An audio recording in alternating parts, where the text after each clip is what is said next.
Hi! In front of me is Xiaomi 12X, and today I would like to show you how you can change and customize theme of your keyboard on this smartphone. Start by accessing settings and scrolling down.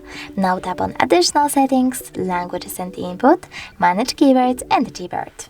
Finally, choose theme and tap on show mode to see all available ones. When you're ready, click on the best one for you. Tap on the switcher next to keyboarders to manage them and select apply to save your keyboard. As you can see, theme of mine has changed.